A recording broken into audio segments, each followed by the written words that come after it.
everybody. Back in December, my life wasn't going so great. My career as an astrologer was on track, but my personal life left a lot to be desired. I kept making the same mistakes again and again, trying to please everybody else and not pleasing myself, and all the time telling myself I was doing this because I'm a Libra. Finally, after losing a lot of money, I started to panic. And my psychic said to me, if you don't like your life, change it. So, since she's also been my counsellor for many years, I asked her what she thought might be a good plan of action. First of all, she said, you've got to stop blaming your desire to please everybody on the fact that you've got a Libra sun, the fact that you're a Libra. In fact, your chart's much too easy. You've had it too easy. And then she completely blew me away and she said, tell you what, let's give you a brand new astrology chart. What sign would you like to be? And I said, well, I'd like to have your chart because then I wouldn't worry about pleasing anybody ever again. And she said to me, no, you can't have my chart, but you can have my sun sign, which is Capricorn. So I said, okay. But then she said immediately to tell me, you can't have Mercury anymore in Libra. You've had it far too easy with having easy conversations with people, with being charming, with getting people to love you, to like you. Going to make it more difficult for you now. I want you to have Mercury in Capricorn with lots of difficult aspects to it. Squares and oppositions, make it a difficult Mercury. So that you're going to have to work a whole lot harder at communicating. And I said, I don't want to be not charming. I don't want people not to love me anymore. And she said, well, you've just had it too easy. You need a much more difficult chart. At the slightest sign of unpleasantness, you give up, you back off. You need a chart with lots of squares and oppositions. You also need a strong Saturn in your chart to give you structure. So, she also wanted me to have the sun in the 11th house so that I would reach out more to humanity and become more compassionate. We agreed that I could keep my fast mind, so mooning Aquarius as well as an Aquarian ascendant, so that I could be an individual and really not care about what other people's opinions were of me, not worry about pleasing people. So, I had to then, with that brief, find a new chart for myself, with all those parts in it. Well, for the next 48 hours, non-stop, I went from chart to chart, date to date, place, time. I went through thousands of different combinations. Finally, I did come up with a chart that matched those requirements, and better than that, it made me 5 years younger. So, the next thing was, I needed to learn how to be that new chart. I felt immediately different.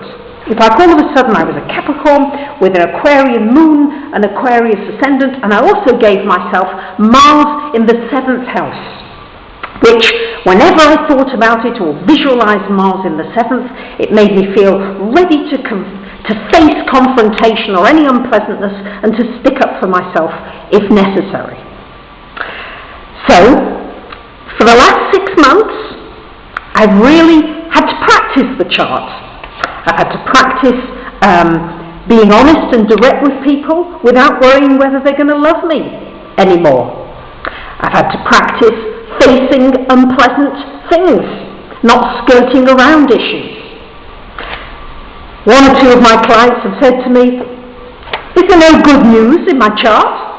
But the majority of the feedback that I've got since my new chart has been very positive, with people thanking me for my honesty. And over these last 6 months, I've begun to feel much more like a Capricorn with an Aquarius ascendant, an Aquarius moon, than a Libra with a stellium of planets in Libra, looking for love in all the wrong places, frightened to say something to anybody in case they might not love me anymore. Well, a month after getting this new chart, my psychic said to me, I don't want you to move out of New Zealand, because she didn't like some of the things she was seeing there, and she wanted me to move to a safer country. Well, first of all, I tried Australia, because it was the closest. But really, Australia didn't lend itself to my new chart, my new Capricorn identity, because from what I could see, it's a very male-dominated society. And I might have slipped back into some of my Libran pleasing characteristics had I lived there. So, as part of this package, not only was it to be my first vacation, but also I was to start travelling with no particular destination in mind, with no piece of real estate holding me prisoner, and with no country that I absolutely had to settle in. My old Taurus moon had such anxiety over this, as I'm sure you can imagine, you Taurians who need security and like to have things planned out.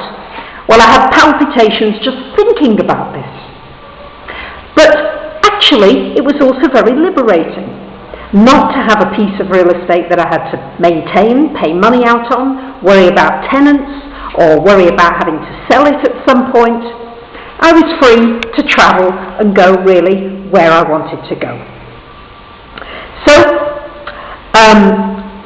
you are now looking at the first step of my journey now into self-discovery. Am I nervous about it? You bet I am. I can only travel with one small, tiny suitcase on wheels. Right now I'm in the heat of the summer in Spain, and I'm going to be travelling as time goes on to cooler climates, maybe even frigid climates up in Scandinavia or Netherlands. And I don't know what I'm going to do with all my outfits. Right now it's summery outfits. As I travel, I might have to buy 1 or 2 jumpers to keep warm. I don't know what I'm going to do with my various sets of clothing.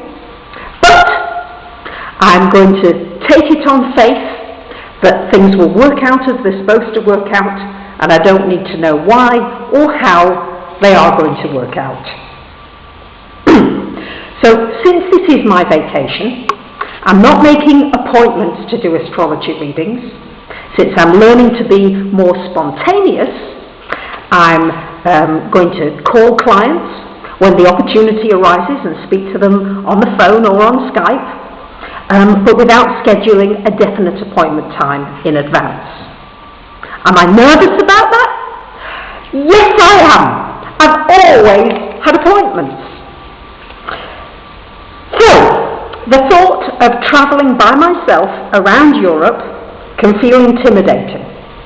But at the same time, it's quite liberating, because it's an opportunity for me to visit countries I've always dreamed of visiting, to meeting people from cultures all over the world. And I really look forward.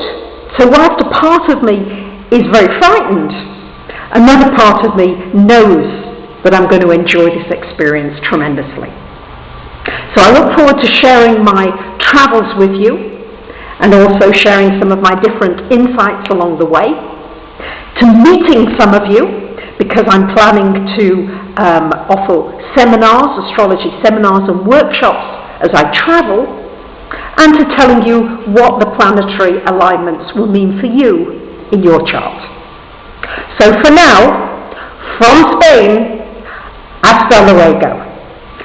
Bye for now.